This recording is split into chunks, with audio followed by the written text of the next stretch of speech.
Hi folks, I'm Ashraf Ingora. I'm a language and soft skill trainer, life business and parenting coach. Ashraf the mover and shaker में आज मैं आप लोगों को खुद के लिखे हुए कोट पर ये दूसरा मेरा वीडियो है जिस पर एक वैल्यूएबल इंसाइट देना चाहूँगा. If you face tough time, be tough before tough time. If you face tough time, be tough before tough time, so that it becomes tough for the tough time to face your tough mental attitude. Video के इस दूसरे भाग में हम tough time का सामना करने के लिए प्रैक्टिकल विजडम सीखेंगे. जिंदगी की एक ही गारंटी है और वह है चेंज या बदलाव की गारंटी. और बदलाव के साथ साथ आता है टफ टाइम. जिंदगी कभी भी आसान रहने का वादा नहीं करती. मुश्किल वक्त हर किसी की जिंदगी में आता ही है. जिंदगी का एक ऐसा सफर है जहां चुनौतियां आना निश्चित है. टफ टाइम से कोई नहीं बच सकता. याद रखें, तूफान अपने आने का ऐलान नहीं करता. नाकामी कोई अपॉइंटमेंट नहीं देती. सेटबैक बिना उम्मीद के होते हैं. नाकामी हमें उस वक्त चोट पहुंचाती है जब हमें इसकी बिल्कुल भी उम्मीद नहीं होती. और तकलीफें विनम्रता या शाइस्तगी से दरवाज़ा नहीं खटखटाती या अचानक आती हैं. लेकिन अगर आप पहले से स्ट्रांग हैं, डिसिप्लिन्ड हैं, रिजिलियंट हैं, तो इन चुनौतियों के लिए आपको हराना नामुमकिन हो जाता है. मुश्किल वक्त इम्तिहान की तरह होता है. कमज़ोर लोग इसमें नाकाम हो जाते हैं, लेकिन मजबूत दिमाग के लोग आपदा में अवसर ढूंढते हैं और अनफेवरेबल सर्कमस्टांस अर्थात प्रतिकूल परिस्थिति में भी शानदार कामयाबी हासिल करते हैं. यह भी याद रखें कि ताकत और मजबूती क्राइसिस आने पर विकसित नहीं की जाती, बल्कि इसे रोज हैबिट्स, डिसिप्लिन, करेज और पॉजिटिव थिंकिंग के थ्रू विकसित की जा सकती है. इसलिए इतने टफ बन जाइए कि टफ टाइम भी आपके टफ एटीट्यूड के सामने कमजोर लगे. अब ये देखें कि हम टफ टाइम के सामने टफ कैसे बने. इसके प्रैक्टिकल एप्लीकेशन देखें. पेशेंस, मेडिटेशन, सेल्फ डिसिप्लिन और लगातार सीखने, कंसिस्टेंट लर्निंग के प्रोसेस से आप अपना मेंटल टफनेस बिल्ड कर सकते हैं. अपनी भावनाओं पर कंट्रोल करें ताकि परेशानी के हालात पैदा होने पर भी आप डर और दहशत में ना आए. नेक्स्ट है पॉजिटिव मेंटल प्रोग्रामिंग. ब्रेन का मनोविज्ञान यह है कि आपका दिमाग वही मानता है जो आप बार बार उसे कहते हैं.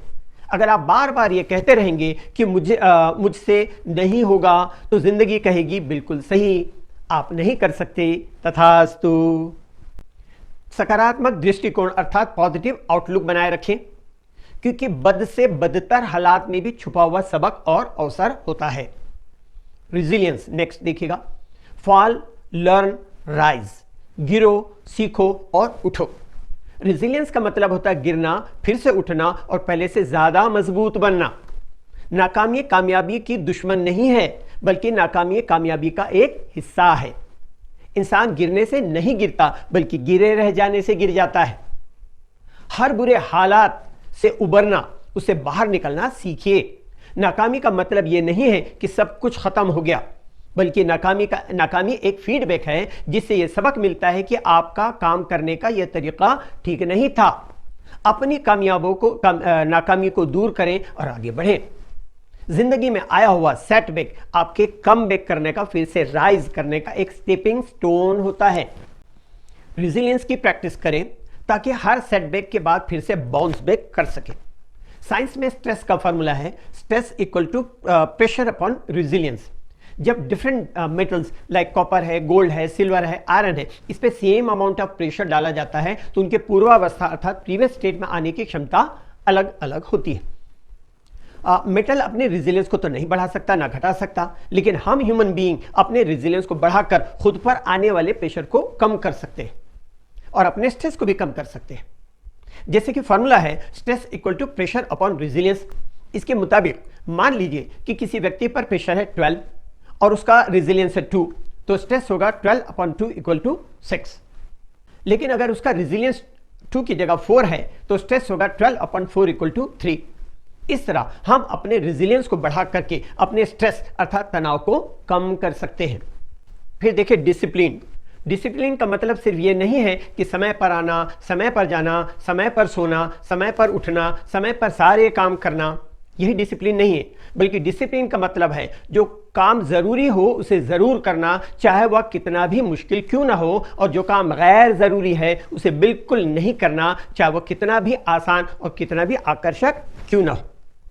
ऐसी आदतें बनाएं जो आपको हर दिन पहले से ज्यादा मजबूत बनाएं, चाहे वो पढ़ना हो, मेडिटेशन करना हो या अपनी स्किल को शार्प करना हो। इन शॉर्ट में कहूं तो जिंदगी हमेशा आपका इम्तिहान लेगी, लेकिन अगर आपका माइंडसेट आपके प्रॉब्लम से ज्यादा मजबूत है तो आप परेशानियों को निश्चित रूप से हराओगे, लेकिन परेशानियां आपको कभी नहीं हरा पाएंगी। सो माय डियर फ्रेंड्स, याद रखें कि आप तूफान को तो रोक नहीं सकते, लेकिन तूफान से बचने के लिए आप अपने आशियाने को तो मजबूत बना सकते हैं। आप भयानक लहरों को तो रोक नहीं सकते, लेकिन आप तैरना और उन लहरों पर सर्फ करना तो सीख सकते हैं। उसी तरह आप टफ टाइम को तो रोक नहीं सकते, लेकिन टफ टाइम के सामने टफ टाइम से ज्यादा टफनेस के साथ डट कर खड़े तो हो सकते हैं। जब आपका स्पिरिट अनशेकेबल होता है तो टफ टाइम को भी यह एहसास होता है कि दिस मैन इज अनब्रेकेबल, और आखिरकार टफ टाइम आपके रास्ते से हट जाता है और किसी कमजोर की तलाश में अपना रास्ता बदल देता है। इसलिए आपकी जीत या आपकी हार इस पर निर्भर करती है कि आप खुद को टफ टाइम से ज्यादा टफ साबित कर पाते हैं या टफ टाइम आपसे ज्यादा टफ साबित होता है। इसलिए याद रखें, tough time never last but tough people do. English के लिए आप मेरे channel English breakfast with Ashraf and soft skill के लिए Ashraf the mover and shaker को लाइक, शेयर एंड सब्सक्राइब करें। कमेंट सेक्शन में कमेंट करें, बेल आइकॉन प्रेस करें और मेरी बुक जरूर पढ़ें। Thanks for watching.